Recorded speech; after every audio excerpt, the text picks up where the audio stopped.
New Zealand বাংলাদেশের বিপক্ষে খেলবে 3টি ওয়ানডে এবং 3টি টি-20 ম্যাচ। ইতিমধ্যেই প্রকাশিত হয়েছে ম্যাচগুলোর ভেন্যু এবং সময়সূচি। ওডিআই সিরিজের প্রথম ম্যাচ শুরু হবে আগামী 17 এপ্রিল, ভেন্যু মিরপুর স্টেডিয়াম। ম্যাচটি শুরু হবে বাংলাদেশ সময় দুপুর 1টা 30 মিনিটে। দ্বিতীয় ওডিআই ম্যাচ আগামী 20 এপ্রিল, ভেন্যু মিরপুর স্টেডিয়াম। ম্যাচটি শুরু হবে বাংলাদেশ সময় দুপুর 1টা 30 মিনিটে। ঢাকা পর্ব শেষে তৃতীয় ওডিআই ম্যাচটি অনুষ্ঠিত হবে চট্টগ্রামে আগামী 23 এপ্রিল, একই সময় দুপুর 1টা 30 মিনিটে। ওডিআই ফরম্যাটে দুই দলের শেষবারের মতো দেখা হয়েছিল 2025-এর চ্যাম্পিয়ন্স ট্রফিতে, যেই ম্যাচটি নিউজিল্যান্ড জয় পায় 5 উইকেটের ব্যবধানে।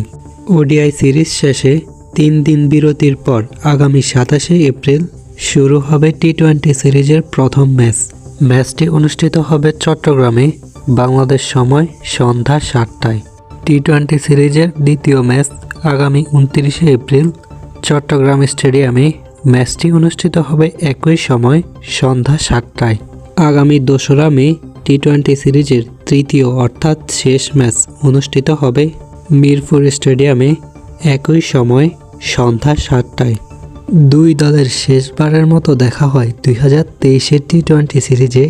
সেই সিরিজে বাংলাদেশ এবং নিউজিল্যান্ড একে একে সিরিজ ড্র হয়। দীর্ঘ 2 বছরেরও বেশি সময় পর নিউজিল্যান্ডের মুখোমুখি হবে বাংলাদেশ।